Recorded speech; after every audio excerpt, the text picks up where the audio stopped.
Today we have retired colonel in the German Air Force with us today. Paul Werner Shondorf is here to discuss the ongoing crisis in the European Union and specifically here with Germany. So Paul, you have a history here with the United States. Can you tell me a little bit why you've come and visit America and what your history is with the United States? Yes, I can tell you, this all started after World War II, when Germany was destroyed and people were starving. At that time, we got food from the United States in parcels, and when I was at school, at noon, we got to eat, and it was given by American citizens.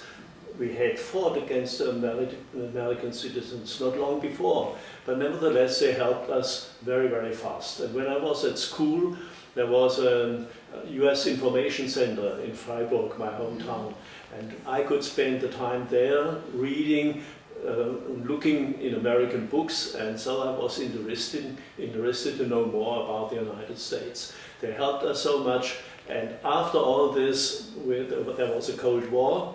They were alliance for us. They gave us the security which we needed against the communist system at that time. And so I'm thankful for all what America did for Germany, and at least also for me. Yes.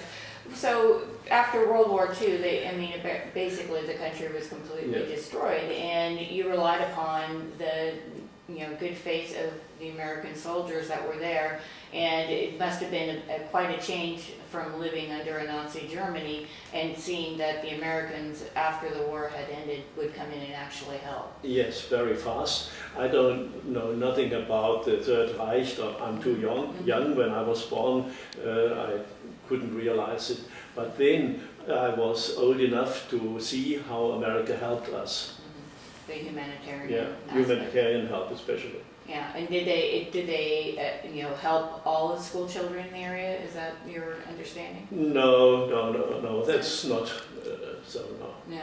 So it was just certain kids were lucky enough to get in. It depended on the occupation zone.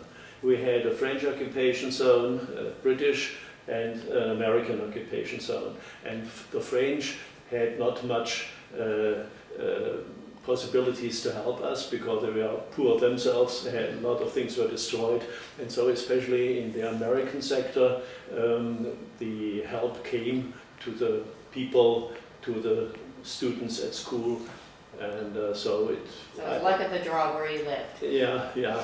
I'm thankful, and I don't forget it. Okay. So with about 7,000 to 10,000 people coming to Germany every day, that's going to present a pretty big problem with German. Do you have infrastructure to educate these people? Do you have infrastructure to house these people? And from what I've read with little coverage that's being seen here in the United States, that by the end of the year you're going to have 1.5 million Middle East refugees inside Germany. How is the government going to take care of these people? This is a very difficult question. They have another cultural background. They don't accept German law. They think they have their own law, the Sharia, and they are not skilled, therefore they need jobs for the minimum wage, and there they are in competition with other German unemployed persons who would also work for the minimum wage. And the same is with the housing. They are competing to get housing. They are competing with German poor people, what we also have, and some of them have a license to get a cheap housing. But if refugees are coming in, they also need housing, and so I think there is a source of a conflict, of a social conflict in the future. Well, and let me ask you this though. It seems like this is something that your country is suffering greatly here. Have you seen any coverage on the TV since you've been here in the United States? No. I'm sorry, I have to say, this is such a big problem for Germany and for Europe, and it isn't mentioned here in the newspaper, and it isn't mentioned in TV. I miss it, and I think the Americans have so a lot of topics in the TV, sports, crime, domestic things, but the international reports are very poor. And therefore I'm a little bit disappointed that there are not more messages about the problem what we have. Yeah. Okay. And with that number of refugees entering your country every day, what are Germans expected to do with that? I mean, we couldn't handle that here in this country, those numbers. I mean, how on earth does Germany handle accepting 7,000 to 10,000 asylum seekers every day?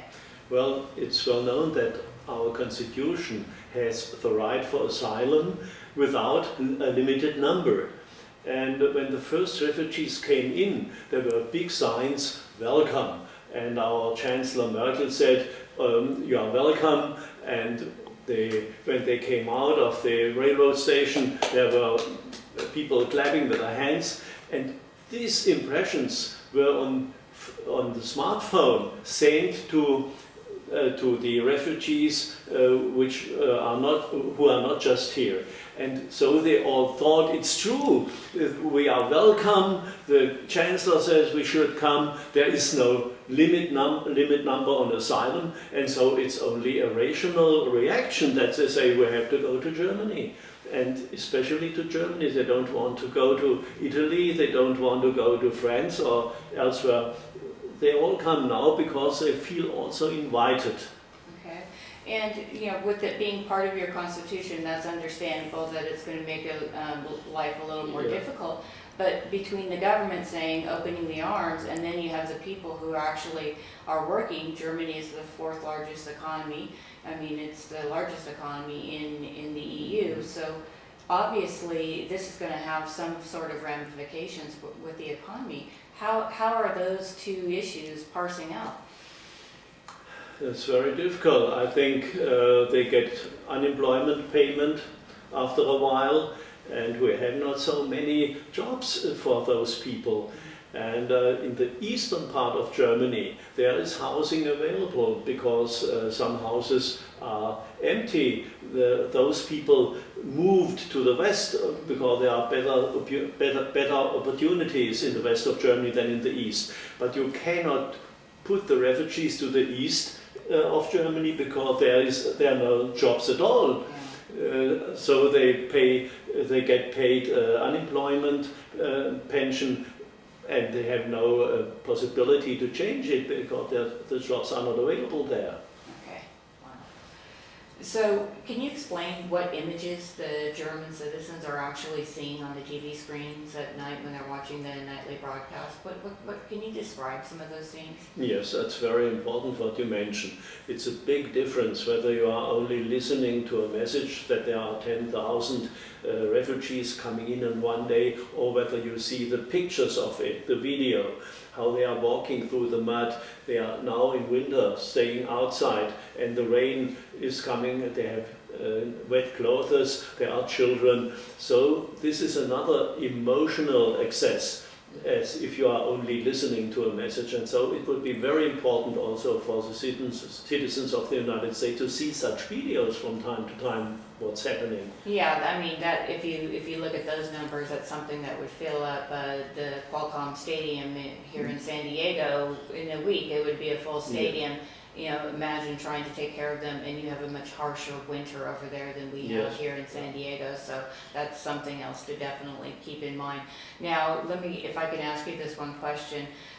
There have been reports that crime has increased. There have been reports that they're bringing the treatment at the hospitals is difficult. I'm sorry, but I have to consent what you say. We are afraid that the crime rates are going up. They have no money.